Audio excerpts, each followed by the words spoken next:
As we journey through life, worry and anxiety can begin to squeeze all joy totally out of us. That's why nature prescription is so absolutely critical. And doctors are issuing more and more of those.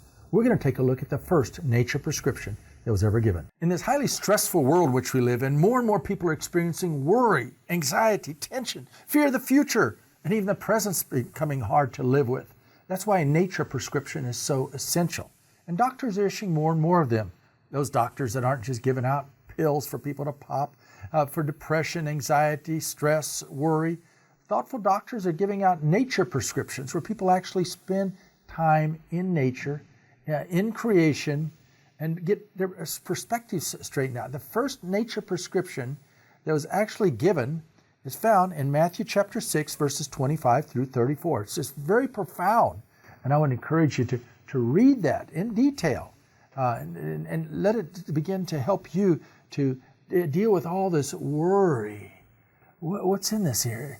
And Jesus is telling us to learn. He says, consider the lilies. Look at the birds. Look at creation. Meditate on it. And as you do that, the divine presence of the Creator becomes alive within you.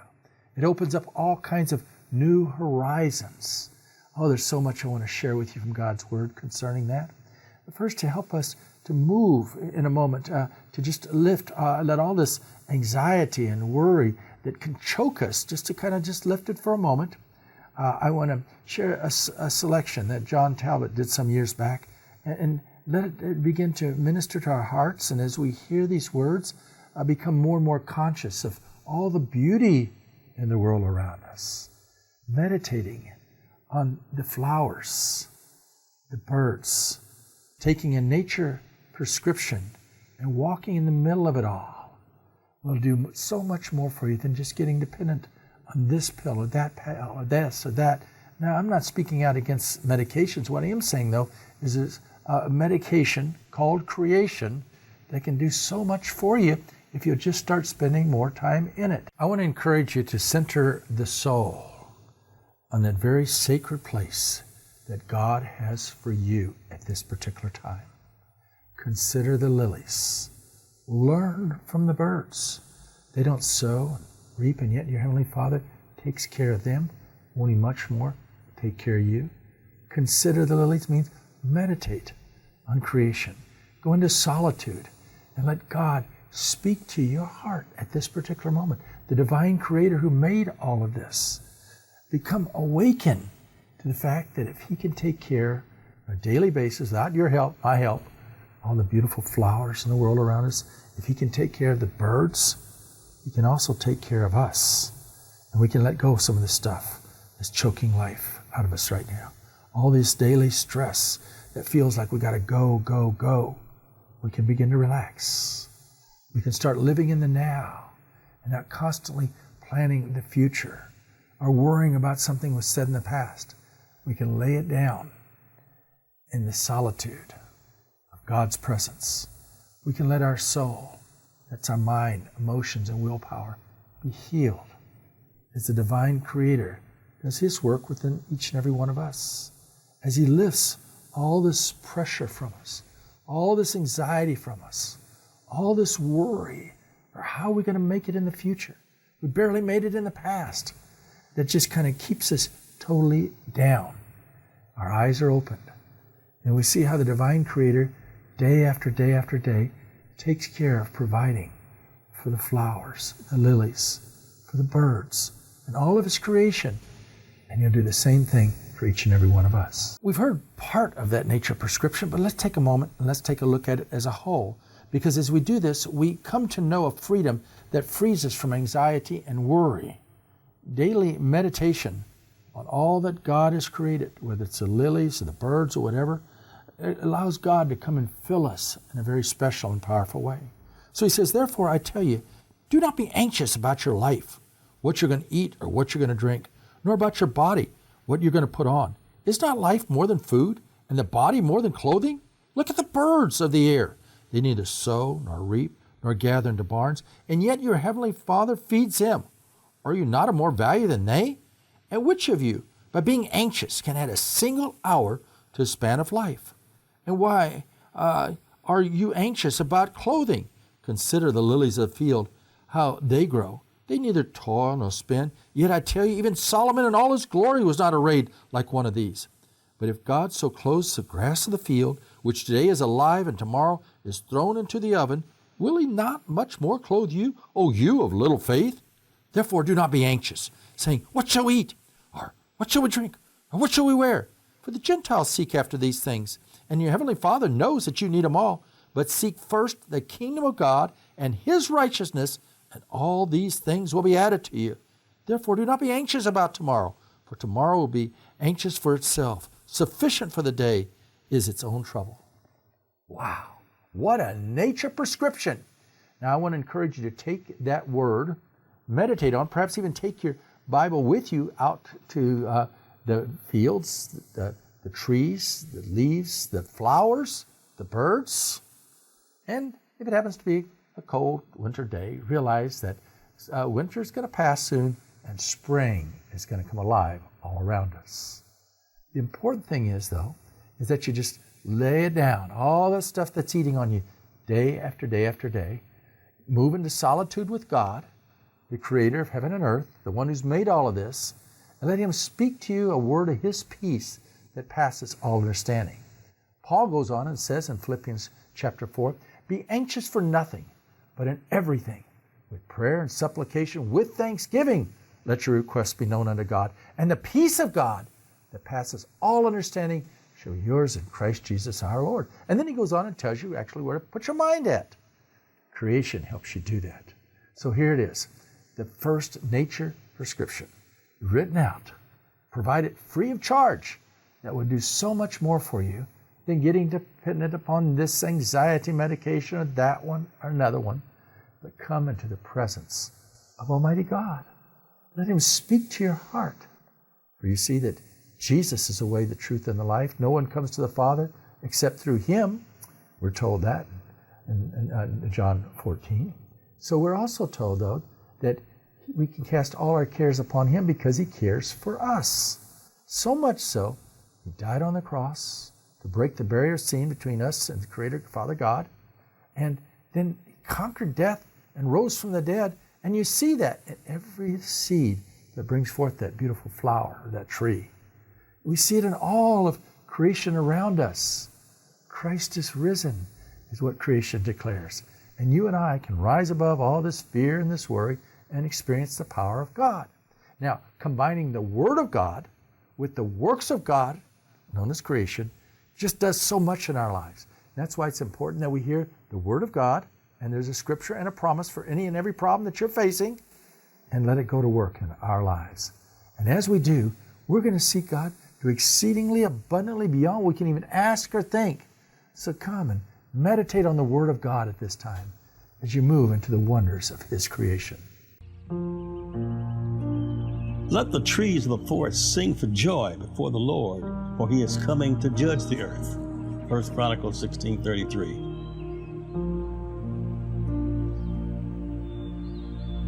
Jeremiah 17:7-8. But blessed is the one who trusts in the Lord, whose confidence is in Him. They will be like a tree planted by the water that sends out its roots by the stream. And it does not fear when heat comes. Its leaves are always green. It has no worries in the year of drought and never fails to bear fruit.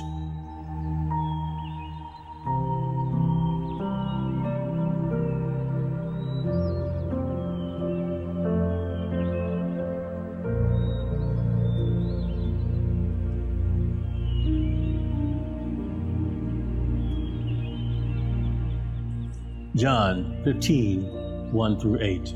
The vine and the branches. I am the true vine, and my Father is the gardener.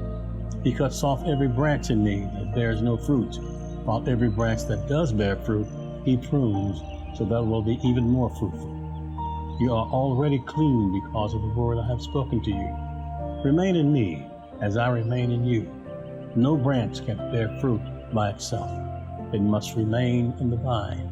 Neither can you bear fruit unless you remain in me. I am the vine, you are the branches. If you remain in me and I in you, you will bear much fruit. Apart from me, you can do nothing. If you do not remain in me, you are like a branch that is thrown away and withers. Such branches are picked up, thrown into the fire, and burned.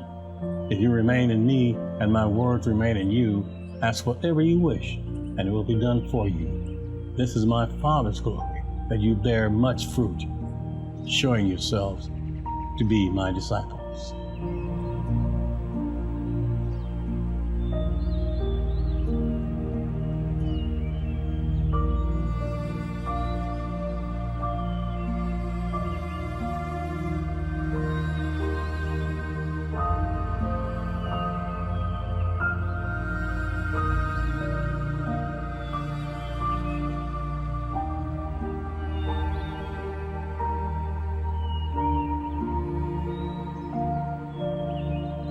The land produced vegetation, plants bearing seeds according to their kinds, and trees bearing fruits with seeds in it according to their kinds.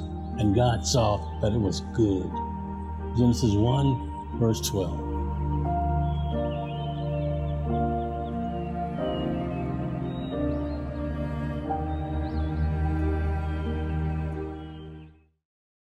What a liberating message the Word of God gives us. Again, I've mentioned to you the nature prescription that we find in Matthew chapter 6, verse 25 to 34. Well, actually, there's so many Bible pills, if you want to call them that, found throughout the Word of God. In fact, there's a promise from Almighty God to help you deal with almost every and any situation. So if you don't know where to really look in the Bible, you can call up your concern and ask Siri to help you find it, or you can go get a Bible concordance, but it's right there in God's Word. And so I want to encourage you, don't continue living that anxiety. Don't continue to let society put that stress and pressure upon you. Move into creation. Consider the lilies and look at the birds, all the rest of God's creation. And as you see that He's taking care of them, He'll also take care of you. Remember what Jesus said toward the end of that nature prescription? If you don't, you better read it again. He says, "Put first the kingdom of God, and all these things shall be added unto you." Put first the kingdom of God. You know, it seems like we're so quick to put our own little kingdoms first, our desires, our wants. But if we put first the kingdom of God, as we desire to do His will and His work, we know that He's going to take care of all that stuff that's so heavy on our heart. And we can come to the garden, and we can experience His peace that passes all understanding. We can live in His presence at this particular moment. We can experience a restoration that we can't find anywhere else. He says, come at this moment. Come unto me, all you who have all this fear and this worry and anxiety. He says, come unto me, all you who are heavy laden. And He says, I will give you rest. His rest is a peace that passes all understanding. Did you share? Did you collect? Did you grab what I shared with you earlier in Philippians chapter 4 about be anxious for nothing? Don't worry about anything. Be anxious for nothing, but everything with prayer. That's prayer. Calling out unto God, supplication, ask Him with prayer and supplication. With thanksgiving, don't forget the thanksgiving part. Thank Him for all the beauty and wonders of His creation. Let your requests, lay it down before Him, what's really heavy on your heart. Let your requests be made known to God. And then what? As you lay it down before Him, His peace that passes all understanding shall be yours in Christ Jesus. That's putting first the kingdom of God. It's liberating. It's setting you free. What are you worried about? What are you worried about? Take a look. Take God's nature prescription. Look at how He takes care of all of His creation out there. And know that He's going to take care of you right now. Anxious about what you're going to eat? Hey, He takes care of the birds. They don't get up in the morning all anxious, frustrated. They begin the day by just singing praises to God and just glorifying God, knowing that He'll have the next piece of grain out there for them, a worm or whatever it may be. It's out there. So don't we have enough faith as a bird? I mean, sometimes we talk about being people of faith, and we don't have the faith that even a bird has. So come on, let's get with it. And let's begin to move forth, experiencing the peace of God, coming to the garden at this particular time, letting the eyes of our understanding be open, experiencing the peace of God that passes all understanding, which is ours in Christ Jesus, who took our sins upon Himself. There's no condemnation. Read Romans chapter 8. There's no condemnation for those who are in Christ Jesus. Starts out with there's no condemnation, ends with there's no separation. No matter how you go, no matter how low you go, no matter how far you go, no matter why you go, and you'll see all that when you go outside and look up at that sky and look around you. You can never get away from the love of God. So he's inviting you right now to come to the garden and experience his peace that passes all understanding. Let go of the worry at this very moment. Let go of the fear at this time. Let go of the depression and all that stress and come to the garden. Meditating on creation allows us to live in the moment. It allows the fear and the worry that gnaws away at our soul to be gone. It removes us from the violence that is so prevalent around us. The destructiveness that takes place upon creation should cause all of us to rise up at this moment and say, enough is enough. Stop destroying the beauty of God's creation.